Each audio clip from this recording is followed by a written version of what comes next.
अस्सलामु अलैकुम वरहमतुल्लाहि ताला वबरकातुहु। रब्बि इश्रह ली सदरी वयस्सिर ली अमरी वहलुल उक़दतम मिन लिसानी यफ़क़हू क़ौली।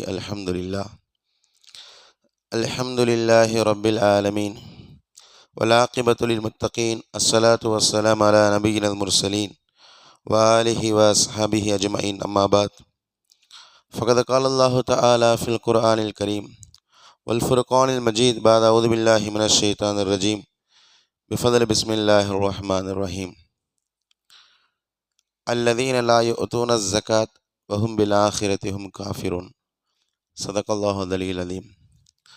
अन अबी हुरैरह रज़ियल्लाहु तआला अन्हु क़ाल क़ाल रसूलुल्लाहि सल्लल्लाहु अलैहि वसल्लम मा नक़सत सदक़तुन मिन मालिन औ कमा क़ाल अलैहिस्सलातु वस्सलाम। रब्बि इश्रह ली सदरी वयस्सिर ली अमरी वहलुल उक़दतम मिन लिसानी यफ़क़हू क़ौली। அல்ஹம்துலில்லாஹ். அளவற்ற அருளாளன் நிகரற்ற அன்புடையவன் அல்லாஹ்விற்கு எல்லா புகழும். நம்ம இறுதி மேலான நமது தலைவர் ஹதரத் ரசூலுல்லாஹி ஸல்லல்லாஹு அலைஹி வஸல்லம் அவர்கள் மீதும் அவர்களை பின்பற்றிய சத்திய சஹாபாக்கள், நாதாக்கள், ஷஹதாக்கள், முழு உலக முஸ்லிமான ஆண்கள், பெண்கள், குறிப்பாக இந்த ஜும்மாவுடைய அவையில் ஒன்று கூடி இருக்கின்ற, வருகை தர இருக்கின்ற நம் அனைவர் மீதும் ரப்புல் ஆலமீன் அல்லாஹு தாலாவுடைய சாந்தியும் சமாதானமும் என்றும் என்றென்றும் நின்று நிலவட்டுமாக. ஆமீன். அல்ஹம்துலில்லாஹ். அல்லாஹுடைய ஒரு மாபெரும் அருள். ரமதான் மாதத்துடைய 9வது நாளை அடைந்திருக்கிறோம். அல்ஹம்துலில்லாஹ். கடந்த இந்த ரமதான் மாதத்துடைய கடந்துவிட்ட தராவிஹ் தொழுகைகளை நாம் நோன்புகளை அல்லாஹு தாலா கபூல் செய்வானாக. மீதமுள்ள தினங்களிலும் நோன்பு நோற்பதற்கும் தராவிஹ் தொழுவதற்கும் இன்னும் ரமதானில் ஏனைய அமல்கள் செய்வதற்கும் அல்லாஹு தாலா நமக்கு முழுமையான ஆரோக்கியத்தையும் நல்ல ஆஃபியத்தையும் ரப்புல் ஆலமீன் தந்து நல்லருள் புரிவானாக. அன்பான சகோதர பெருமக்களே, பொதுவாக ரமதானுடைய மாதத்தில் உலகமெங்கும் ஜகாத் என்ற தலைப்பில் ஒரு உரை நிகழ்த்தப்படும். என்ன காரணம் என்றால், பொதுவாக ஜகாத் கொடுப்பவர்கள் ரமதான் மாதத்தில் கொடுப்பதனால ரமதான் மாதத்தில் ஒரு ஜும்மாவில் ஜகாத் பற்றி பெரும்பாலும் எல்லா நாடுகளிலும் எல்லா பகுதிகளிலும் பேசப்படுகிறது. அன்பான சகோதர பெருமக்களே, முதல்ல ஒரு செய்தி நம்ம புரிந்து கொள்ள வேண்டும். ஜகாத்திற்கும் ரமலானுக்கும் சம்பந்தம் கிடையாது. ரமலானுக்கும் நோன்பிற்கும் சம்பந்தம் இருக்கிறது. ரமலானுக்கும் நோன்பிற்கும் சம்பந்தம் இருக்கிறது. ரமலானுக்கும் ஜகாத்துக்கும் சம்பந்தம் கிடையாது. ஜகாத்தை பொறுத்த வரைக்கும் நம்ம எப்போ பணக்காரர் ஆனோமோ அங்கிருந்து ஒரு வருடம் கழித்து நம்ம ஜகாத் கொடுக்கணும். ஒரு மனிதர் புதிதாக ஒருவர் அல்ஹம்துலில்லாஹ் நல்ல வருமானம் ஈட்டி ஒரு 2-3 லட்சம் வருமானம் கிடைக்குது இல்லையா? இப்போ இங்கிருந்து அவ ஆரம்பித்து அடுத்த வருஷம் எப்போ அவளுக்கு இந்த 2 லட்சம் அல்லது 3 லட்சம் கிடைச்சதோ அங்கிருந்து அடுத்த வருஷம் இதே நாளில் அவர் ஜக்காத் கொடுக்கணும். அவர் மீது ஜக்காத் கடமை ஆயிடுச்சு. ரபீல் அவல் மாதத்தில் நான் பணக்காரன் ஆகிட்டேன். திடீர்னு உனக்கு 20 பவுன் நகை கிடச்சிது இல்லையா? நகை கிடைச்ச அன்னைக்கே நான் ஜக்காத் கொடுக்க முடியாது, கொடுக்க வேண்டும் என்ற கட்டாயமும் இல்லை. ரபியுல் அவ்வல் 1 எனக்கு பணம் வந்தது, நகை வந்தது. அடுத்த வருடம் ரபியுல் அவ்வல் 1 எனக்கு ஜக்காத் கடமையாகிவிட்டது இல்லையா? அடுத்த வருடம் ரபியுல் அவ்வல் 1 நமக்கு ஜக்காத் கடமையாகிடுச்சு. ரமலானில் தான் ஜக்காத்து கணக்கிடுவேன், ரமலானில் தான் ஜக்காத் கணக்கிட்டு கொடுப்பேன் என்று சொல்வது முறையும் அல்ல. நமக்கு பெரும்பாலும் ரமலான் மட்டும்தான் பரிச்சயமாக இருக்கிறது. பொதுவாக ஜக்காத்துடைய இன்னொரு அடிப்படையான சட்டம் என்னவென்றால், இஸ்லாமிய மாதங்களின் அடிப்படையில் நம்ம ஜக்காத்து கொடுக்கணும். ஆங்கில மாதத்தின் அடிப்படையில் ஜக்காத்து கொடுக்கணும் என்று இருந்தால் நம்ம யோசிக்காமல் ஏதாவது ஒரு நாளில் ஃபிக்ஸ் பண்ணிடுவோம். ஏப்ரல் 1ன்னு ஃபிக்ஸ் பண்ணி வருஷம் ஏப்ரல் 1 கணக்கு எடுத்து வச்சு புது கணக்கு போடுற மாதிரி ஜக்காத்தை எடுத்து வச்சுருவோம். ஜனவரி 1ன்னு கணக்கு பண்ணி எடுத்து வச்சுருவோம். இஸ்லாமிய ஷரியத்து ஆங்கில மாதத்தின் அடிப்படையில் ஜக்காத் கடமையாக்கலை, பிறையின் அடிப்படையில், சந்திர கணக்கின் அடிப்படையில் தான் ஜக்காத்து கணக்கிடுகிறது. ரெண்டுக்கும் வித்தியாசம் இருக்கிறது. காரணம், சூரிய கணக்கு என்பது 365 நாட்கள், சந்திர கணக்கு என்பது 355 நாட்கள், 10 நாள் கம்மியாகுது. இப்போ சந்திர கணக்கின் அடிப்படையில் நம்ம ஜக்காத்து கொடுக்கணும்னு சொன்னால் ஒரு நாளை ஃபிக்ஸ் பண்ணணும். அந்த நாளை நம்ம வருஷம் தெரிஞ்சிருக்கணும். இங்கே பிரச்சனையே அதுதான். ரபியுல் அவ்வல் 1 நம்ம ஜக்காத்து கொடுக்கணும்னு முடிவு பண்ணிட்டோம், பணக்காரன் ஆகிட்டோம், கொடுக்குறோம். அடுத்த வருஷம் ரபியுல் அவ்வல் 1 நமக்கு தெரிஞ்சிருக்கணும். ஆனால் நமக்கு பெரும்பாலும் இஸ்லாமிய மாதங்களோ இஸ்லாமிய பிறைகளோ தெரிந்திருப்பதில்லை. அதில் நம்ம கவனமும் செலுத்துறதில்லை. நமக்கு தெரிந்ததெல்லாம் ஒரே மாதம் ரமதான் இல்லையா? நம்ம அதை பற்றி தெரிந்து கொள்ளணும் என்று தெரிந்து கொள்ள முயற்சி பண்ணலனாலும் தானாக தெரிஞ்சிடும். ரமதான் மாதம் கோலாகலமாக இருக்கும், நோன்பு வைப்போம். இது என்ன மாதம் கேட்டால் ரமதான் மாதம்னு சொல்லுவோம். என்ன பிறன்னு கேட்டால் 9வது பிறன்னு சொல்லுவோம். ஒரு 4 மாதம் கழித்து இது என்ன மாதம், ஆங்கிலம் இஸ்லாமிய மாதம் பெரும்பாலும் தெரிந்திருக்காது, என்ன பிறை தெரிந்திருக்காது. இப்போது இந்த மார்க்கம் சார்ந்த ஞானத்தில் ரொம்பவும் பலகீனமாக இருப்பதனால நமக்கு ஃப்ளெக்சிபிளாக, நமக்கு வசதியாக ரமதான் வந்துருச்சா அல்ஹம்துலில்லாஹ் ரமதானை பிடிச்சிக்கிட்டோம், ஹைர் ரமதானில் மட்டும் ஜக்காத்து கொடுக்கலான்னு கொடுத்துக்கிட்டு இருக்கிறோம். ஹைர் அல்ஹம்துலில்லாஹ், அது பிரச்சனை இல்லை. இப்போது இந்த ரமதானில் ஜக்காத்து கொடுக்குறோம் என்பதனால தான் இன்றைக்கி பெரும்பாலும் இந்த ரமதானில் ஜக்காத்து சம்பந்தமாக பேசப்படுகிறது. இதில் சில வசதிகளும் நம்ம நியாயப்படுத்துவது உண்டு. ரமதானில் ஜக்காத்து கொடுக்கும் பொழுது தேவையுடையவர்கள் நிறையா இருக்கிறாங்க, அவங்களுக்கு போய் சேரும் என்பதாக. இல்லை ரமதானில் ஜக்காத்து கொடுக்கும் பொழுது 1க்கு 70 அல்லாஹ் நன்மையை கொடுக்குறான் என்பதாகலாம் நம்ம சில விளக்கங்களை கொடுத்தாலும், ஜக்காத் என்பது நாம் எப்போ பணக்காரனானோமோ அங்கேருந்து கணக்கிட்டு கொடுக்குறோமே தவிர்த்து ரமதான்லாம் கணக்கு இல்லை. நம்ம எப்போ வேணால் கணக்கிட்டு எடுத்து வச்சுக்கலாம், கொடுக்கறது ரமதானில் கொடுக்கலாம், பிரச்சனை இல்லை. இதில் இன்னொரு தகவலையும் நான் சொல்கிறேன். எனக்கு ரமதான் அல்லாத வேறு காலங்களில் தான் நான் பணக்காரன் நானே. உதாரணமாக எனக்கு ரபியுல் ஆஹிர் 15 நான் வசதி வாய்ப்பாளன் நானேன்னு சொன்னால், அடுத்த வருஷம் ரபியுல் ஆஹிர் 15 கணக்கு எடுத்து பணத்தை எடுத்து வச்சுக்க வேண்டியது. அந்த பணத்தை ரமதானில் செலவு செய்யலாம், பிரச்சனை இல்லை. கணக்கெடுத்த அன்னைக்கே எல்லாத்தையும் செலவு செஞ்சிடணும் என்பதல்ல, அது அந்த வருஷம் முழுக்கவும் பொறுமையாக கொடுக்கலாம். அதனால் கணக்கு என்பது சரியான முறையில் இருக்க வேண்டும். அருமையான சகோதர பெருமக்களே, இப்போ ஜக்காத் ரொம்ப ரொம்ப முக்கியமான ஒரு கடமை. குர்ஆனில் அல்லாஹு தாலா சுமார் 22 இடங்களுக்கும் அதிகமாக ஜக்காத்தை பற்றி பேசுகிறான். நமக்கு ஆச்சரியமாக இருக்கும், வேறு வணக்கங்களை கூட அல்லாஹ் இவ்வளவு கடுமையாக பேசுகிறானான்னு தெரியாது. ஆனால் ஜக்காத்தை அவ்வளவு கடுமையாக பேசுகிறான். ஜக்காத்து ரொம்ப சர்வசாதாரணமாக ஒரு சம்பிரதாயமாக இன்றைக்கி நம்ம கொடுத்து கொண்டு இருக்கிறோம் இல்லையா? உண்மையிலேயே கண்டிக்கத்தக்க ஒன்று. அல்லாஹும் அல்லாஹ்வுடைய ரசூலும் மிக கடுமையாக கண்டித்திருக்கிறார்கள். ஜக்காத் என்பது ரொம்ப ரொம்ப முக்கியமானது, கவனமாக இருக்கணும். நம்ம மேலே சொன்ன மாதிரி 22 இடத்திற்கும் அதிகமாக ஜக்காத்தை பற்றி பேசுகிறான். இமாம் குர்துபி ரஹிமஹுல்லாஹு சொல்லுவாங்க, ஜக்காத்துக்கு வேறு அமல்களுக்கு கூட அல்லாஹ் தஆலா சலுகை கொடுக்குறான். வேறு அமல்களுக்கு கூட, நோன்பு வைக்க முடியலையா, பரவாயில்ல, பிறகு நோன்பு வச்சுக்கொள்ளுங்க. அல்லது நோன்புக்கு சக்தியே இல்லையா, ஒரு நோன்புக்கு பகரமாக ஒருத்தருக்கு சாப்பாடு வாங்கி கொடுங்க என்றெல்லாம் அல்லாஹ் தஆலா நோன்புக்கு சலுகை கொடுக்கிறான். தொழுகைக்கும் அதே மாதிரி தான். பள்ளிக்கு வர முடியல என்றால் வீட்டில் தொழுது கொள்ளுங்க, நின்று தொழ முடியலன்னா உட்காந்து தொழுது கொள்ளுங்க, உட்காந்து தொழ முடியலன்னா படுத்து கொண்டு தொழுது கொள்ளுங்க.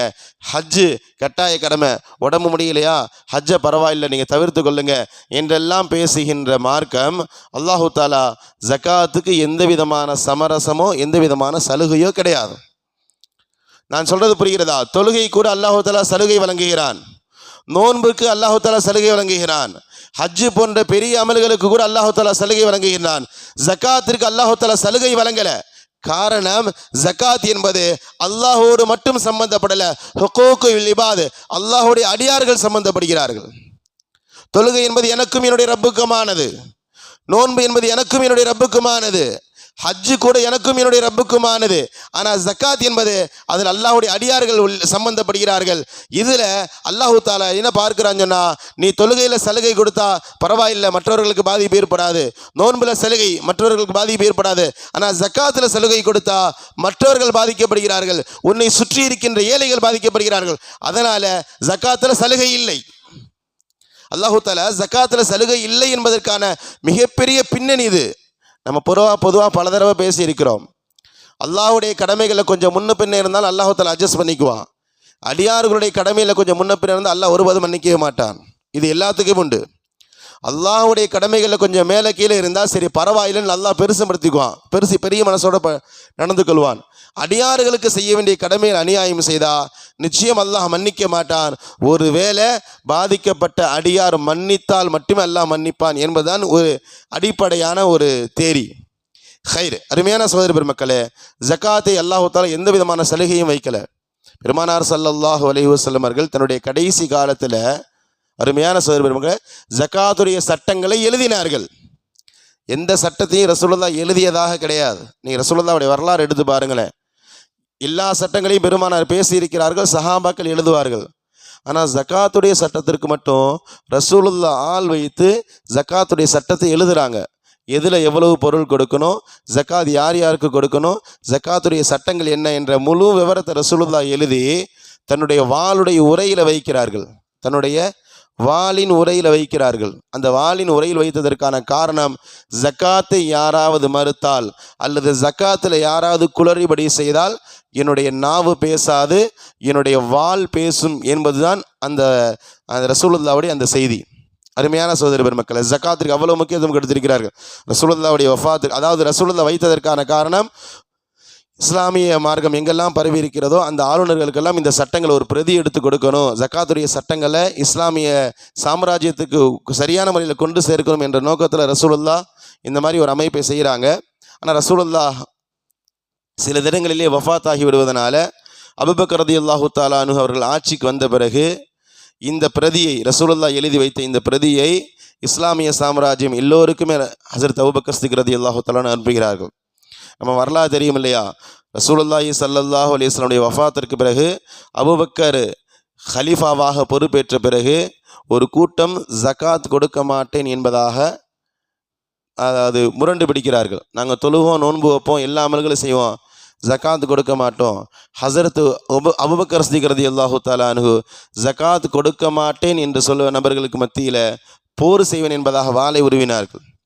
உமர் ரலியல்லாஹு தஆலா அன்ஹு கோபத்தின் கனலாக இருக்கக்கூடிய உமர் ரலியல்லாஹு தஆலா அன்ஹு சொல்கிறாங்க, என்ன ஹலீஃபா அவர்களே, முஸ்லீம்களுக்கு எதிராக போர் புரிவது நல்லாவா இருக்குது, அவங்க என்ன முஷ்ரிக்காக ஆகிட்டாங்களா என்பதாக கேட்டபோது ஹஸரத் அபூபக்கர் சித்திக் ரலியல்லாஹு தஆலா அன்ஹு சொன்னாங்க, ஜக்காத்தை கொடுக்க மாட்டேன் என்று சொல்வது யாராக இருந்தாலும் அவன் மீது நான் போர் செய்வேன். தொழுகையும் ஜக்காத்தும் இரட்டை குழந்தைகள். ஹஸரத் அபூபக்கர் ரலியல்லாஹு தஆலா அன்ஹு சொன்னாங்க, அல்லாஹ் எங்கெல்லாம் தொழுகையை பற்றி பேசுகிறானோ அங்கெல்லாம் ஜக்காத்தை பற்றி பேசுகிறான். தொழுகையும் ஜக்காத்தும் இரட்டை குழந்தைகள். எனவே ஜக்காத் கொடுக்க மாட்டேன் என்று யாராவது சொன்னால் அவனிடத்தில் நான் போர் செய்வேன். ரசூலுல்லாஹ் தன்னுடைய வாளிலே ஜக்காத்துடைய சட்டங்களை எழுதி வைத்ததற்கான பின்னணியும் இதுதான் என்பதாக ஹஸரத் அபூபக்கர் சித்திக் ரலியல்லாஹு தஆலா அன்ஹு அந்த இடத்துல கடுமையாக கோபப்பட்டார் என்பதாக பார்க்கலாம். அதாவது பொதுவாக மனிதர்களுக்கு காசு பணங்கள் மீது ஒரு அலாதையான பிரியம் ஏற்படும். இல்லை, இயற்கையாகவே கஷ்டப்பட்டு சம்பாதிக்கிறான். நீங்கள் வரலாறு பாருங்களேன், ரசூலுல்லாஹ் மக்காவில் இருக்கும் பொழுது ஜக்காத் அங்கேயும் கடமையாகிவிட்டது. அங்கேயும் மக்கா காஃபிர்கள் மிகப்பெரிய அரசியல் பண்ணது என்னன்னு சொன்னால், நாங்கள் முகமது ஏற்றுக்கிறது எங்களுக்கு பிரச்சனை இல்லை, தொழுகிறோம், வணங்குறோம், எல்லாம் செய்கிறோம், ஆனால் ஜக்காத்து கொடுக்க மாட்டோம், நான் சம்பாதிச்சது எப்படி நான் ஏழைகளுக்கு எடுத்து கொடுப்பேன் என்பது அவர்களுக்கு பிரச்சனையாக இருந்தது. அதே மாதிரி தான் ரசூலுல்லாஹ்வுடைய வஃபாத்திற்கு பிறகு ஒரு கூட்டம் முர்த்ததானது, இஸ்லாத்தை விட்டு வெளியே போனது. அவர்கள் கையில் எடுத்தது ஜக்காத். நாங்கள் ரசூலுல்லாஹ் சொன்ன எல்லா அமல்களையும் செய்வோம், ஜக்காத் கொடுக்க மாட்டோம் என்பதுதான் அவர்களுடைய மிக பிரதானமான பிரச்சனையாக இருந்தது. ஹஸரத் அபூபக்கர் சித்திக் ரலியல்லாஹு தஆலா அன்ஹு போர் அறிவிப்பு செய்து அவர்கள் பிறகு அடிபணிந்தார்கள் என்பதாக நம்ம பார்க்கலாம். அருமையான சகோதர மக்களே, ஜக்காத்தை பற்றி இறுதியாக ஒரு செய்தி. அல்லாஹு தஆலா திருமறையில் ஜக்காத் கொடுக்காதவர்களை பற்றி பேசும் பொழுது முஷ்ரிக்கீன் என்கிறான், காஃபிர்கள் என்கிறான். இந்த வார்த்தையை அவ்வளோ சீக்கிரம் யாருக்கும் நம்ம பயன்படுத்தக்கூடாது. ரசூலுல்லாஹ் கடுமையாக கண்டித்திருக்கிறார்கள். ஒரு முஸ்லீம் இன்னொரு முஸ்லீமை பார்த்து காஃபிர் என்று சொல்வதற்கு அனுமதியே கிடையாது. ரசூலுல்லாஹ் கடுமையாக கண்டிச்சிருக்கிறாங்க. அதாவது எந்த அளவுக்கு ரசூலுல்லாஹ் பேசுகிறாங்கன்னா, ஒரு முஸ்லீம் இன்னொரு முஸ்லீமை பார்த்து காஃபிர் என்று சொன்னால் சொன்னவர் காஃபிராகி விடுகிறார். இன்றைக்கி காஃபிர் முஷ்ரிக்ன்ற பட்டெல்லாம் ரொம்ப சர்வசாதாரணமாக கொடுத்து கொண்டு இருக்கிறோம் இல்லையா? ஆனால் மார்க்கம் மிக கடுமையாக கண்டிக்கிறது. ஆனால் அதே அல்லாஹு தஆலா திருமறையில் பதிவு செய்கிறான், வயலுல் லில் முஷ்ரிக்கீன், அவர்கள் முஷ்ரிக்கீன்கள் அவர்களுக்கு நாசம் உண்டாகட்டும். இல்லையா? ஹாமீம் சஜிதாவுடைய 7வது வசனம், அவர்கள் எல்லாம் முஷ்ரிக்கீன்கள், அவர்கள் எல்லாம் இணை வைப்பாளர்கள், அவர்கள் நாசம் உண்டாகட்டும் என்பதாக அல்லாஹு தஆலா சொல்கிறான். யார் அந்த முஷ்ரிக்கீன்கள்? அல்லதீன லா யுஅத்தூன ஸகாத் வஹும் பில் ஆখিরাতিஹிம் காஃபிரூன். அவர்கள் யார் என்றால் ஜக்காத்தை கொடுக்க மாட்டேன் என்று தடுத்துக் கொள்கிறார்கள். ஜக்காத்தை கணக்கு பண்ணி கொடுக்கலன்னு குர்ஆன் நம்மை பார்த்து பேசுகிறது, நம்மை இணை வைப்பாளர்கள் என்று. வஹும் பில் ஆஹிரதி காஃபிரூன், மறுமையை மறுத்த காஃபிர்கள் என்பதாக பதிவு செய்கிறது. முஸ்லீம்களுக்கு அல்லாஹ் தஆலா இந்த அளவு கடினமான தடிமனான வார்த்தையை வேறு எங்கும் பயன்படுத்தவில்லை, ஜக்காத்திற்கு மட்டுமே அல்லாஹ் தஆலா பயன்படுத்துகிறான். அருமையான சகோதர பெருமக்களே, அதனால் ஜக்காத்துடைய அந்த வீரியத்தை நம்ம புரியணும். ஜக்காத் எவ்வளவு முக்கியமானது, ஜக்காத் அல்லாஹ் தஆலா எந்த அளவுக்கு வலியுறுத்தி இருக்கிறான் என்பதை அடிப்படையை நம்ம புரிஞ்சிட்டோம்னு சொன்னால் எடுத்து கொடுக்கறது நமக்கு பெரிய பிரச்சனையாக இருக்காது. ஜக்காத்துன்றது ரொம்ப சரி, ஏதோ சதக்கா மாதிரி நம்ம ஜக்காத்தை பற்றி நினச்சிக்கிறனால தான் அதை பற்றி ஒரு பெரிய பொருட்படுத்துகிறதே இல்லை. அருமையான சகோதர பெருமக்களே, ஜக்காத்தை பற்றி அல்லாஹ் கணக்கிடுகிறான், வராசத்தையும் அல்லாஹ் தஆலா கணக்கிடு, ரசூலுல்லாஹ் கையில் கூட கொடுக்கல. நம்ம ஜக்காத்துடைய வீரியத்தை புரியலை. வராசத்தும் ஜக்காத்தையும் அல்லாஹ் தஆலா அவனே கணக்கிட்டு கொடுக்கிறான். ஹதீஸில் வருது, அல்லாஹ் தஆலா மலக்குமார்களை கொண்டு நியமிக்கலை, ரசூலுல்லாஹ்வுக்கு அந்த பொறுப்பை கொடுக்கல. ஜக்காத் யாரு கொடுக்கணும், அல்லாஹ் முடிவு செய்கிறான். ஜக்காத் யாருக்கு கொடுக்கணும், அல்லாஹ் முடிவு செய்கிறான். ஜக்காத் எவ்வளவு கொடுக்கணும், அல்லாஹ் முடிவு செய்கிறான். ஜக்காத் எப்போ கொடுக்கணும், இது எல்லாத்தையுமே அல்லாஹ் முடிவு செய்கிறான். கிட்டத்தட்ட வராசத்தை போல இல்லையா? இன்னைக்கு சமுதாயத்துடைய பலகீனம் என்னன்னு சொன்னால், வராசத்தை பற்றிய, வராசத்துனா சொத்துரிமை பற்றிய தெளிவும் இன்னைக்கு சமுதாயத்தில் இல்லை, ஜக்காத்தை பற்றிய தெளிவும் சமுதாயத்தில் இல்லை. உங்களுக்கு புரிதலுக்காக சொல்கிறேன், நான் வஃபாத் ஆகிட்டேன், என்னுடைய சொத்து என்னுடைய மனைவிக்கு, என்னுடைய மகளுக்கு, என்னுடைய மகனுக்கு, என்னுடைய அத்தா அம்மாவுக்கு போகணும். யாருக்கு எவ்வளவு போகணும் இல்லையா? என்னுடைய மௌத்துக்கு பிறகு உட்காந்து கணக்கு போடுறதுக்குலாம் அனுமதியே கிடையாது இல்லையா? பெரிய ஒரு முஃப்தியை கூப்பிட்டு யாருக்கு எவ்வளோ போகணும், யாருக்கு எவ்வளோ பிரித்து கொடுக்கலாம், இந்த கணக்கு போடுறதுக்கு யாருக்கும் அனுமதி கிடையாது. அல்லாஹ் என்ன சொன்னானோ அதை பிரித்து கொடுத்துட்டு அமைதியாக ஒதுங்கி கொள்வது தான் முறையும் கூட. இன்றைக்கி உலமாக்கள் அந்த வேலையை தான் செய்கிறாங்க. குர்ஆன் ஹதீஸில் ஒருத்தர் இறந்துட்டா அவருடைய மகனுக்கு எவ்வளவு சொத்து, மகளுக்கு எவ்வளவு சொத்து, 2-3 மகள்கள் இருந்தால் எவ்வளவு சொத்து, சகோதரன் இருந்தால் சொத்து போகுமா போகாதா, அத்தாக்கு எவ்வளோ சொத்து, அம்மாவுக்கு எவ்வளோ சொத்து, இது எல்லாத்தையுமே குர்ஆன் ஹதீஸிலிருந்து எடுத்து கொடுப்பார்களே தவிர இவராக உட்காந்து முடிவு செய்ய முடியாது.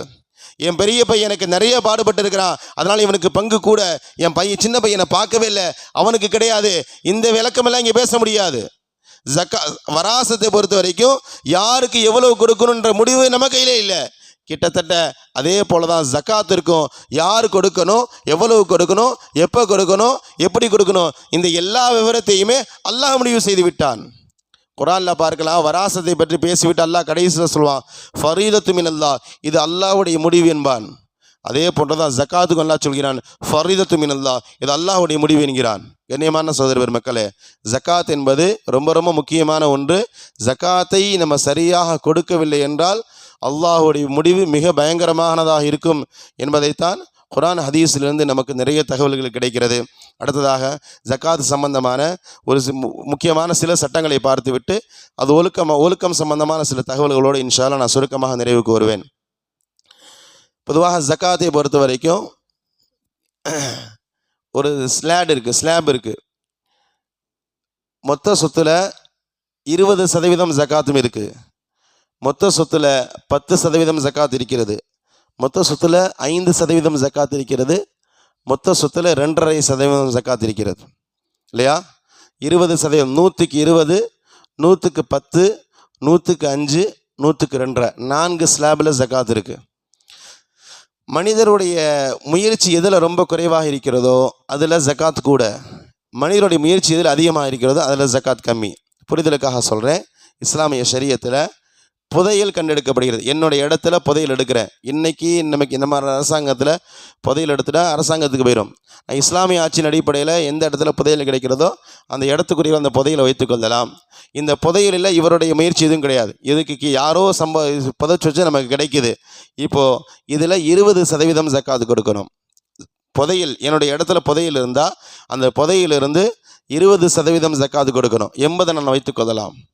அடுத்தபடியாக 10% ஜக்காத் சொன்னேன், 10ல் ஒரு பகுதி. இது என்னன்னு சொன்னால் விவசாய நிலத்தில், விவசாயம் நம்ம அறுவடை செய்த நெல், கோதுமை, கரும்பு, தானியங்கள் எது அறுவடை செய்திருந்தாலும், விவசாயம் செய்திருந்தாலும் அந்த விவசாய நிலத்தில் நம்ம என்ன அறுவடை செய்தோமோ அந்த அறுவடையிலிருந்து 10ல் 1 ஜக்காத்து கொடுக்கணும். இது எப்போன்னு சொன்னால், வானம் பார்த்த பூமியாக இருந்தால், நாம் கிணறு வச்சு பம்பு செட்டு வச்சு தண்ணி இறைக்கலை, வானத்திலேருந்து மழை மூலமாக மட்டுமே, தண்ணிக்கு நம்ம எந்த முயற்சி செய்யலை, வானம் பார்த்த பூமியாக இந்த விளைச்சல் இருந்தது என்றால் அப்போது அந்த அறுவடையிலிருந்து 10ல் ஒரு பகுதி ஜக்காத்து கொடுக்கணும். 90% தாம் வைத்து கொள்ளலாம். இல்லை நாம் முயற்சி செய்கிறோம், அந்த விவசாய நிலங்களுக்கு நம்ம போர் போட்டோம், நம்ம கிணறு வெட்டோம், நம்ம தண்ணீர் பாய்ச்சணும்னு சொன்னால் அங்கே அதில் பாதி 100% ஜக்காத் செய்யணும். 20ல் ஒரு பங்கு 100% ஜக்காத் கொடுக்கணும். 95 நம்ம வச்சுக்கொள்ளலாம். இதெல்லாம் அடிப்படையான சட்டம். இறுதியாக நாம் புழங்கக்கூடிய தங்கமாக இருக்கட்டும், வெள்ளியாக இருக்கட்டும், பணங்களாக இருக்கட்டும், வியாபார பொருட்களாக இருக்கட்டும், இதற்கு ஜக்காத் 2.5%. இதற்கு ஜக்காத்து 2.5%. 97% நாம் வைத்துக்கொள்ள வேண்டியது இல்லையா? 1 லட்ச ரூபான்னு சொன்னால் 2,500 ரூபாவை ஜக்காத்து கொடுக்க வேண்டியது 97,500 ரூபாயை நம்மளை வைத்துக்கொள்வது என்பதாக அல்லாஹ் தஆலா நமக்கு சட்டம் எடுக்கிறான். கண்ணியமான சகோதர பெருமக்களே, 2.5ங்கிறது ரொம்ப ஆக குறைவு. மூசா அலைஹிஸ்ஸலாத்து வஸ்ஸலாமுடைய காலத்தில் 25% இருந்துச்சு. ஒருத்தர் 1 கோடி ரூபா பணம் இருந்தால் நம்ம இன்னைக்கு கொடுக்கறது 2.5 லட்சம். 1 கோடி ரூபாய்க்கு 2 லட்சம் கொடுத்துக்கொள்ள வேண்டியது 97 லட்சத்தை நாம் வைத்துக்கொள்ளலாம். ஹதரத் மூசா அலைஹிஸ்ஸலாத்து வஸ்ஸலாமுடைய சமூகத்திற்கு அல்லாஹ் தஆலா 25% ஜக்காத் விதித்திருந்தான். அப்படி பார்த்தீங்கன்னா 1 கோடி ரூபாவில் 25 லட்சத்தை எடுத்து ஜக்காத்தாக கொடுக்கணும். எந்த விதமான சமரசமும் கிடையாது. என்னங்க பாதி கிட்டத்தட்ட சம்பாதிச்சதில் 4 ஒரு பகுதி போகுதுன்னு அதுதான் அவர்களுக்கு அல்லாஹ் தஆலா ஷரியத்தில் வழங்கியிருந்தது. அல்லாஹ் தஆலா இந்த உம்மத்திற்கு ரொம்பவும் இறக்கப்பட்டு நடுவில் ஒரு புள்ளியை வச்சுட்டான். 25ல் நடுவில் ஒரு புள்ளியை வச்சு நீ 25லாம் கொடுக்காதப்பா 2.5 கொடுத்தா போதும் என்பதாக அல்லாஹ் தஆலா நமக்கு சலுகை செய்திருக்கிறான். கிதாபில் எழுதுவாங்க, நீ 2.5 கொடுத்தா போதும், நீ 25 கொடுத்ததா நான் கணக்கு எழுதி கொள்கிறேன். மூசா அலைஹிஸ்ஸலாத்து வஸ்ஸலாமுடைய சமூகத்தில் 25 கொடுத்தாங்க இல்லையா? 100 ரூபாய்க்கு 25 ரூபா, நீ 2 ரூபா 50 காசு கொடுப்பா, நான் கணக்கு எழுதும் போது நீ 25 ரூபாயாக கொடுத்ததா நான் கணக்கு எழுதி கொள்கிறேன் என்பதாக அல்லாஹ் தஆலா நமக்கு சொல்வதாக பார்க்கலாம். மக்காவிலே ஜக்காத் கடமையாயிருச்சு. இந்த அளவுக்கு விவரங்கள் எல்லாம் இல்லை. ஆனால் மக்காவுடைய ஜக்காத்துடைய கடமை எவ்வளவு தெரியுமா? குலில் அஃப் அல்லாஹ் தஆலா சொல்கிறான். சூரா பக்கராவில் சொல்லப்படுகிறது. மக்காவில் ஜக்காத்துடைய கடமை நாம் சம்பாதிச்சதில் என் தேவைக்கு போக எல்லாத்தையுமே ஜக்காத்து கொடுத்தாகணும். யஸ்அலூனக மாதா யுன்ஃபிகூன், நபியே உங்களிடத்தில் எவ்வளவு ஜக்காத்து கொடுக்கணும்னு கேட்குறாங்க. அவங்கள்ட்ட கூப்பிட்டு சொல்லுங்கள், உன் தேவைக்கு என்னப்பா, உனக்கு, உன் பிள்ளைகளுக்கு, உன் வீடு மனைவி மக்களுக்கு என்ன தேவையோ அதை மட்டும் வச்சுக்கோ, மீதி பூரா அல்லாஹ்வுடைய பாதையில் கொடு என்பது தான் மக்காவிலே ஜக்காத்துடைய கடமை. அல்லாஹ் தஆலா அந்த அளவுக்கு நம்ம சிரமப்படுத்தலை இல்லையா? நீ இருக்கிறதுல உன் தேவை போக மீதியை கொடுத்துருன்னு கூட சொல்லியிருந்தா வேறு வழியில் கொடுத்து ஆகணும். அல்லது ஹதரத் மூசா அலைஹிஸ்ஸலாத்து வஸ்ஸலாம் அவர்களை சின்னது போன்று 25% கொடு என்று சொல்லியிருந்தால் நம்ம கொடுத்து ஆகணும். ஆனால் அல்லாஹ் அவ்வளோ சிரமப்படுத்தாமல் சாதாரணமாக சொல்கிறான், நீ 97% நீ வச்சுக்கோ, 2.5% மட்டும் நீ எடுத்துக்கொடு என்பதாக அல்லாஹ் தஆலா சொல்கிறான். பணக்காரர்கள் ஜக்காத் கொடுக்கணும். ஏழைகள் மீது ஜக்காத் கடமை இல்லை. பணக்காரர்கள் மட்டும்தான் ஜக்காத் கொடுக்கணும். இப்போ அடுத்த கேள்வி, யார் பணக்காரர்? இப்போ யார் பணக்காரர் என்ற ஒரு கேள்வி வரும். பொதுவாக இந்த வசதியும் அல்லாஹ் நம்ம கொடுத்துட்டான். நீங்கள் இந்த வாய்ப்பையும் பணக்காரங்களாம் ஜக்காத்து கொடுங்கன்னு சொன்னால் நீங்கள் ஒவ்வொருத்தரும் அடுத்தவரில் பார்த்து ஜக்காத் பணக்காரன்னு சொல்லுவோம். நான் என் ஒருத்தட்ட லட்ச ரூபா வச்சுருக்கவரை பார்த்து கோடி ரூபா வச்சுருக்கிற பார்த்து அவர் தான் பணக்காரர், நம்மள்ட்ட அவர் பணம் இல்லைங்குவார். கோடியில் இருக்கிறவர் பல கோடி வைத்திருப்பவரை பார்த்து பணக்காரங்குவார். அதனால் அல்லாஹ் தஆலா யார் பணக்காரன்ற விவரத்தை அவனே சொல்கிறான். தங்கமாக இருந்தால் 87.5 கிராம் இருக்கணும். 11.5 பவுன் சொல்கிறோம் இல்லையா? தங்கமாக இருந்தால் 87.5 கிராம் தங்கம் இருந்தால் என்னிடத்துல இருந்தால் நான் பணக்காரன். தங்கம் இல்லை, வெள்ளி இருக்குது. வெள்ளியாக இருந்தால் 612.5 கிராம் வெள்ளி என்னிடத்துல இருந்தால் நான் பணக்காரன். தங்கமாக இருந்தால் 87.5 கிராம் என்னிடத்துல இருந்தால் நான் பணக்காரன். அதை விட குறைவாக இருந்தால் நான் பணக்காரன் இல்லை. வெள்ளியாக இருக்குது 612.5 கிராம் என்னிடத்துல இருந்தால் நான் பணக்காரன். 612 கிராம் விட குறைவாக இருந்தால் நான் பணக்காரன் இல்லை. சரி, தங்கமும் இல்லை, வெள்ளியும் இல்லை, பணமாக இருக்குது. பணத்திற்கு என்ன சட்டம் சொன்னால் 612 கிராம் இன்றைக்கு வெள்ளியுடைய மதிப்பு என்னவோ அந்த மதிப்பு பணம் என்னிடத்துல இருந்தால் நான் பணக்காரன். நல்லா விளங்கிக்கோங்க. தங்கமாக இருந்தால் 87.5 கிராம் என்னிடத்துல இருக்கணும். 87 கிராமை விட கம்மியாக இருந்தால் எனக்கு ஜக்காத் கடமை இல்லை. வெள்ளி இருக்குது 612 கிராமை விட அதிகமாக இருந்தால் என் மீது ஜக்காத்து கடமை. 612 கிராமை விட குறைவாக இருந்தால் என் மீது ஜக்காத்து கடமை இல்லை. பணமாக இருக்குது, வியாபார பொருளாக இருக்குது, நிறையா சரக்கு இருக்குது, வியாபார பொருள் இருக்குது, பணம் நிறையா இருக்குது, பேங்க்கில் பணம் இருக்குது. இப்போ என் மீது என்ன கடமை? இப்போ இதுக்கு என்ன ஸ்லாபுன்னு சொன்னால் மார்க்கம் சொல்லுகிறது, வெள்ளியுடைய மதிப்பு இன்றைக்கி 612 கிராம் மதிப்பு என்னவோ அந்த அளவு தொகை இருந்தால் இன்றைக்கி கணக்கு பார்க்கும்பொழுது சுமார் 295 ரூபா இருக்குது. ஒரு காலத்தில் வெள்ளி 40 ரூபா, 50 ரூபா, 60 ரூபா சீப்பட்டு கொண்டு இருந்தது. இன்றைக்கி கிட்டத்தட்ட 300 ரூபா வரைக்கும் போச்சு. சில தினங்களுக்கு முன்பு 400 ரூபா வரைக்கும் போச்சு. நமக்கு நல்லா நம்ம என்றைக்கு ஜக்காத்து கணக்கிடுகிறோம் ஒரு நாளை முடிவு பண்ணிக்கணும். அந்த நாளில் வெள்ளியுடைய மதிப்பு என்னன்னு பார்க்கணும். இப்போ இன்றைக்கி பயான் செய்கிறதுனால இன்றைக்கி நான் தேடி பார்க்கும்போது 295 ரூபா ஒரு கிராம்னு வருது. 612 பெருக்கணும்னு சொன்னால் கிட்டத்தட்ட 1,81,000 வருது. 1,81,000 பணம் என்னிடத்தில் இருந்தால் என் மீது ஜக்காத்து கடமை. வியாபார பொருள் சரக்கு இருக்குது, அந்த சரக்கு 1,81,000 மேலே இருந்தால் அந்த வியாபார பொருளுக்கு ஜக்காத்து கடமை என்பதாக ஜக்காத்திற்கு அல்லாஹு தாலாவுடைய தூதர் நமக்கு ஒரு கணக்கீடு கொடுக்கிறார். அதாவது யார் ஜக்காத்து கொடுக்கணும் என்றால் பணக்காரர்கள் ஜக்காத்து கொடுக்கணும். யார் பணக்காரர் என்றால் இந்த ஹிசாப் இந்த அளவு யாரிடத்தில் இருக்கோ அது வந்து ஜக்காத்து கடமை. இல்லை பொதுவாக ஒவ்வொரு தடவையும் நமக்கு ஒரு சட்டமாக வருகிறது. 87 கிராமுக்கு மேலே இருந்தால் ஜக்காத்து கடமைன்னு சொல்லப்படுது. ஹஸ்ரத் என்னிடத்துல 20 பவுன் இருக்குது இல்லையா, 87 கிட்டத்தட்ட 20 பவுன்ஸ்னா 160 கிராம் இருக்குது, 160 கிராம் இருக்குது. இப்போ நான் 87.5 கழிச்சிட்டு மீதியுள்ள 111 கிராம், அதாவது 160ல் 87 கழிச்சிட்டு மீதி 98 கிராமுக்கு மட்டும் ஜக்காத்து கொடுக்கலாமா என்பதாக கேட்கிறார்கள். ஆனால் அப்படி கிடையாது, 160 கிராமுக்கு ஜக்காத்து கொடுக்கணும் இல்லையா. ஒரு தட்டை வெறுவனு 15 பவுன் இருக்குது, 11 பவுனை கழிச்சிட்டு மீதி 4 பவுனுக்கு ஜக்காத்து கொடுக்கலாமான்னு கிடையாது, 15 பவுனுக்கு ஜக்காத்து கொடுக்கணும். அதாவது விளங்கி வருங்க, யார் பணக்காரன் என்பதற்கான அடையாளம் தான் இந்த 87 கிராம். 87 கழிச்சிட்டு மீதியமுள்ள பொருளுக்கு ஜக்காத்து என்பது கிடையாது. என்ன இருக்கிறதோ அதற்கு முழுமையாக நம்ம ஜக்காத்து கொடுத்தாகணும். அதே போல் கடன் சம்பந்தமான சில கருத்துக்கள் இருக்கிறது. இப்போ வியாபார பொருளுக்கு ஒரு சட்டம் சொன்னேன், வியாபார பொருளுக்கு ஜக்காத்து கடமைன்ட்டு. இப்போ என் இடத்துல குடோனில் கிட்டத்தட்ட ஒரு 1 கோடி ரூபாய்க்கு பொருள் இருக்குது. இந்த 1 கோடி ரூபாய்க்கு நம்ம ஜக்காத்து கொடுக்கணுமான்னு சொன்னால் நம்ம கிரெடிட்டில் வாங்கியிருப்போம். 1 கோடி ரூபாயில் ஒரு 50 லட்சம் 60 லட்சம் நம்ம பணம் கொடுத்துருப்போம், மீதி 40 லட்சம் பணம் கொடுத்துருக்க மாட்டோம். அவன் கொடுத்துருப்பான், நீ பொருளை விற்றுட்டு கொடுன்னு சொல்கிறான் இல்லையா. இப்போது அந்த கிரெடிட் போக நம்முடைய பணத்துக்கு என்ன பொருள் இருக்கோ அதுக்கு ஜக்காத்து கொடுத்தா போதும். 1 கோடி ரூபாய்க்கு சரக்கு இருக்குன்னா 1 கோடி ரூபாய்க்கு நீங்கள் ஜக்காத்து கொடுக்க வேண்டியதில்லை.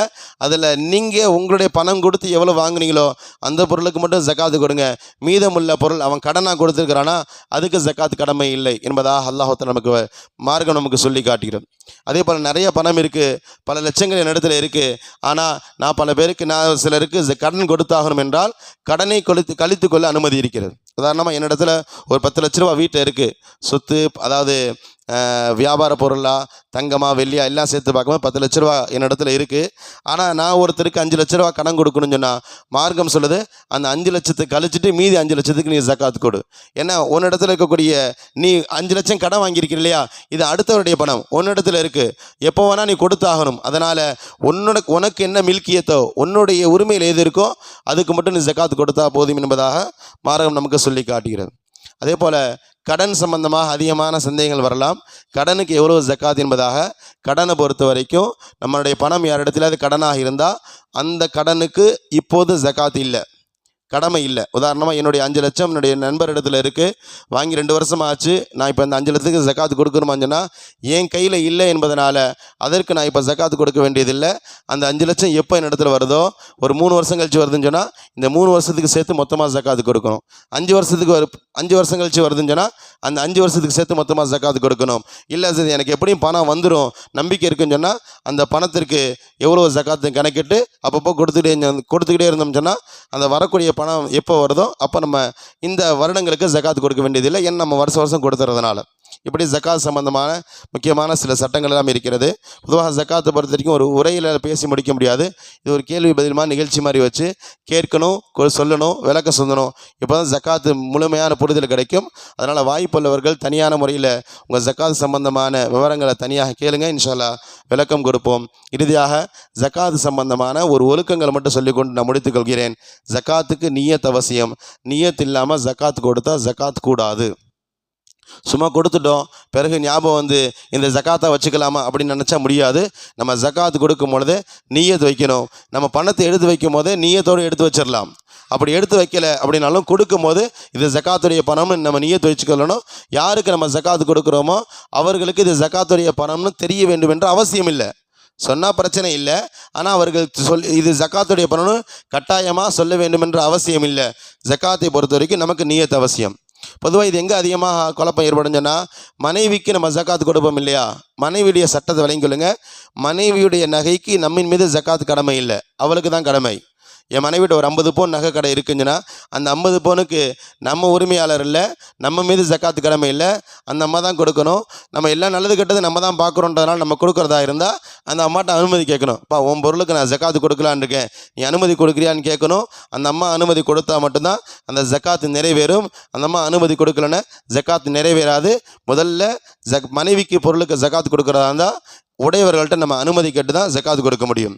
அதே போல் ஜக்காத்துங்கிறது நான் முன்னாடி சொன்ன மாதிரி பெர்ஃபெக்டாக இருக்கணும். ஏதோ ஏனோ தானு கொடுக்கறது இல்லை. அல்லாஹ்வுடைய மிகப்பெரிய கோபத்திற்கு ஆளாகி விடுவோம். ஜக்காத்தை ரொம்ப நல்லா விளங்கி கொள்ளுங்க. ஜக்காத்தை நிர்ணயம் செய்கின்ற இந்த விவரங்களை அல்லாஹ் தஆலா நபிமார்களுக்கு கூட கொடுக்கல, ரசூலுல்லாஹ்வே சொல்கிறாங்க. ஜக்காத் எவ்வளவு கொடுக்கணும், எப்படி கொடுக்கணுன்ற விவரத்தை அல்லாஹ் என் கையில் கூட கொடுக்கல, அவனே வஹியா அனுப்பிச்சதை நான் சொல்லியிருக்கிறேன் என்பதாக அல்லாஹ் தஆலா ரசூலுல்லாஹ் சொல்கிறாங்க. ரசூலுல்லாஹ் கூட அந்த உரிமை கொடுக்காதனால, இது அல்லாஹ்வுடைய நேரடி கட்டுப்பாட்டில் இருப்பதனால ஏனோ தானு கொடுக்கறது இல்லை, பர்ஃபெக்டாக கொடுக்கணும். கிதாபில் எழுதுவாங்க 87 கிராம் என்பதல்ல, 87.5 கிராம். அங்கே ஒரு புள்ளியை வைக்கிறான் அல்லாஹ் தஆலா இல்லையா. 612 அரை கிராம் வந்தால் நீ ஜக்காத்து கொடுக்கணும்னு ஒரு அறையை வைக்கிறான். 2.5 கிராம் நீங்கள் ஜக்காத்து கொடுக்கணும்னா ஏன் 2ன்னு நல்லா சொல்லியிருக்கலாம் இல்லையா?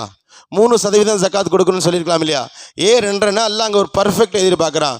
அது மாதிரி நம்ம ஜக்காத்து கொடுக்கும் பொழுதும் பர்ஃபெக்டாக இருக்கணும். ஏதோ ஏனாதானுக்கு கணக்குக்கு ஒரு 4 கைலியை 4 சட்டையை எடுத்து கொடுத்துட்டு சேலையை எடுத்துக்கிட்டு ஜக்காத்து கணக்கு முடிஞ்சிருச்சுன்னு இருக்கக்கூடாது. நம்மள்ட்ட எவ்வளோ வருமானம் இருக்கிறது, இதில் எவ்வளவு கடன் இருக்கிறது, நாம் எவ்வளவு கடன் கொடுக்கணும், இந்த எல்லா விவரங்களையும் சரி பார்த்து அதில் பர்ஃபெக்டாக 2.5% கொடுக்கணும். இது ரொம்ப ரொம்ப முக்கியமானது. இல்லை ஜக்காத்தில் இன்னொரு முக்கியமான சட்டம், ஒரு ஒழுக்கம் என்னன்னு சொன்னால், ஜக்காத்து கொடுக்கறதுனால நம்ம மேலே நம்மள்கிட்ட வாங்குறவங்க நம்மளோட தாழ்ந்தவர் என்ற எண்ணம் நமக்கு ஒருபோதும் இருக்கக்கூடாது. இது ஜக்காத்துடைய அடிப்படை. இந்த மைண்ட் செட்டில் நம்ம ஜக்காத்து கொடுக்குறோன்னு சொன்னால் நம்முடைய ஜக்காத்து சந்தேகத்திற்குரியதாயிரும், கடமை நீங்கிடும். நான் ஜக்காத்துடைய முழுமையான நன்மையை பெற்றுக்கொள்ள முடியாது.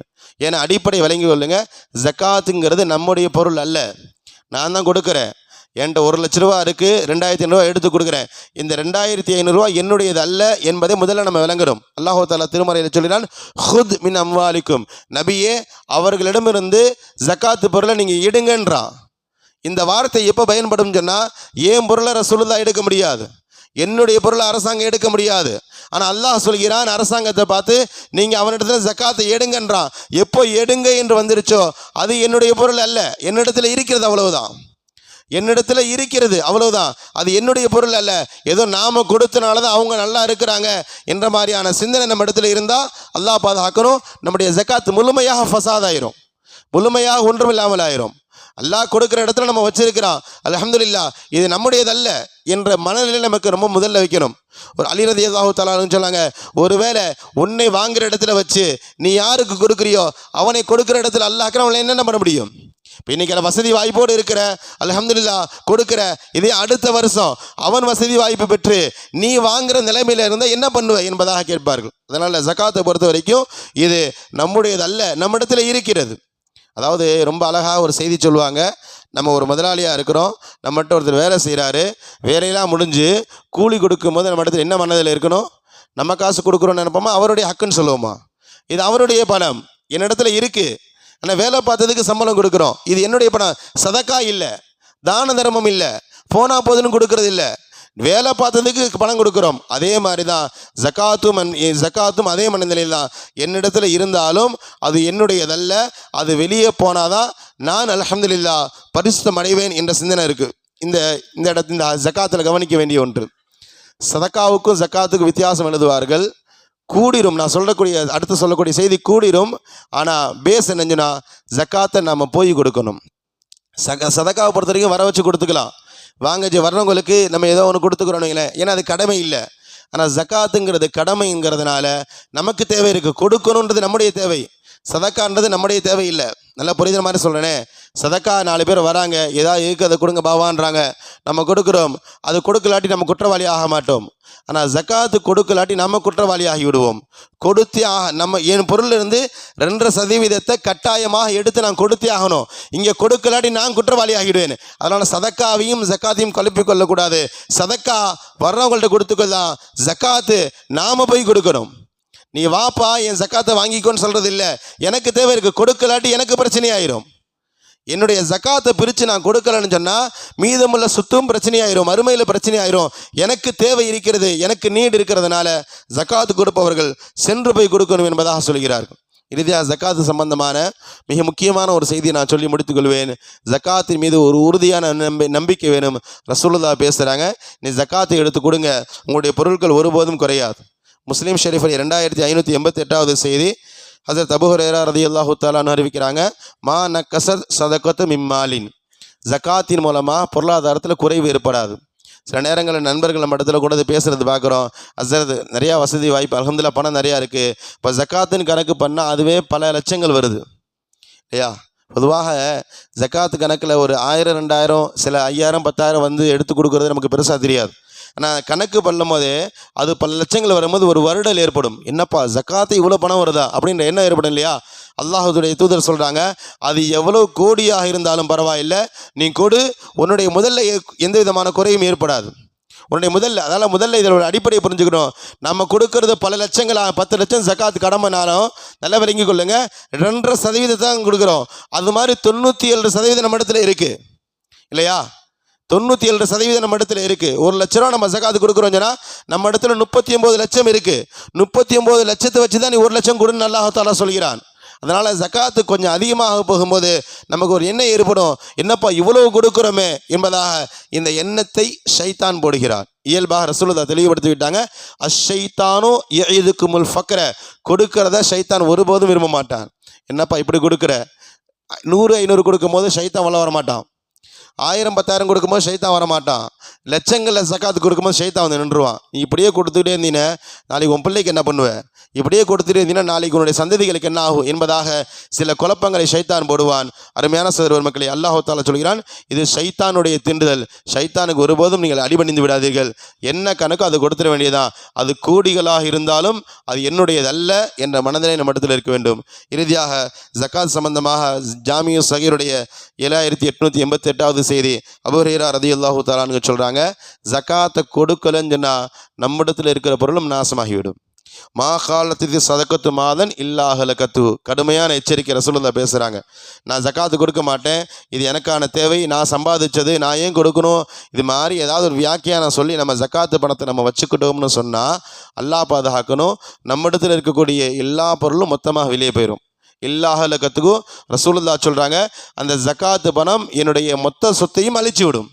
சிம்பிளாக சொல்கிறேன், 1000 ரூபாய்க்கு 25 ரூபா ஜக்காத்து, 25 ரூபா எடுத்து கொடுத்துட்டா மீதமுள்ள 975 ரூபா அல்ஹம்துலில்லாஹ் பாதுகாப்பாக இருக்கும். அல்லாஹ்வுடைய பொறுப்பு, அல்லாஹ் பொறுப்புக்கு வந்துடுறான். ஆனால் அந்த 25 ரூபா போதே நம்ம யோசிச்சோன்னா இந்த 25 மீதமுள்ள 925ஐயும் நாசமாக்கிடும். இந்த 1000 எங்கே போகுதுன்னே தெரியாது. இதுதான் ஜக்காத்துடைய அடிப்படை, இதுதான் ஜக்காத்துடைய அடிப்படை. அதனால் ஜக்காத்தை பொறுத்த வரைக்கும் மனம் வந்து கொடுக்கணும். மன வெறுப்போடு கொடுத்தா ஜக்காத் அங்கீகரிக்கப்படாது. சந்தோஷமாக கொடுக்கணும். பொதுவாக பணம் வெளியே போகும்போது சில நேரங்களில் சில வருத்தங்கள் இருக்கும். அல்லாஹ் ஜக்காத்தில் பேச அல்லாஹ் அதை தான் பார்க்குறான். ஜக்காத்தை குர்பானியில் கூட அல்லாஹ் தஆலா சொல்லுவான் இல்லையா, நீ கொடுக்குற குர்பானி, நீ கொடுக்குற ஆடா மாடா, அது வெள்ளையா செகப்பா எவ்வளோ, அதெல்லாம் அல்லாஹ்க்கு பிரச்சனை இல்லை. லை யனாலல்லாஹு லுஹூமுஹா வலா திமாஹா வலாக்கி யனாலுஹு தக்வா மின்கும். நீங்கள் கொடுக்கக்கூடிய ரத்தமோ இறைச்சியோ அல்லாஹ்விடத்தில் போய் சேர போகிறதில்ல, உங்களுடைய தக்வா தான் அல்லாஹ் தஆலாவிடத்தில் எதிர்பார்க்கப்படுகிறது. அதே மாதிரி தான் நீங்கள் 1000ங்களில் கொடுக்குறீங்களா, லட்சங்களில் கொடுக்குறீங்களா, அதுவெல்லாம் ரெண்டாவது, நீங்கள் மனம் வந்து கொடுக்குறீர்களா. முதல்ல ஒரு விஷயத்தை விளங்கிக்கொள்ளுங்க, மனம், எனக்கு 1,00,000 ரூபா ஜக்காத் கடமை, நான் மனம் வந்து சில 1000ங்களை கொடுத்துக்கிறேன் அப்படின்னு உட்கார முடியாது. லட்சங்களில் கடமைனா ஜக்காத் கொடு, லட்சங்களை கொடுத்தாகணும். கோடி ரூபா கடமைனா கோடி ரூபா கொடுத்தாகணும். அதில் சமரசம் இல்லை. ஆனால் கொடுக்கும் பொழுது மனம் உவந்து கொடுக்கணும்.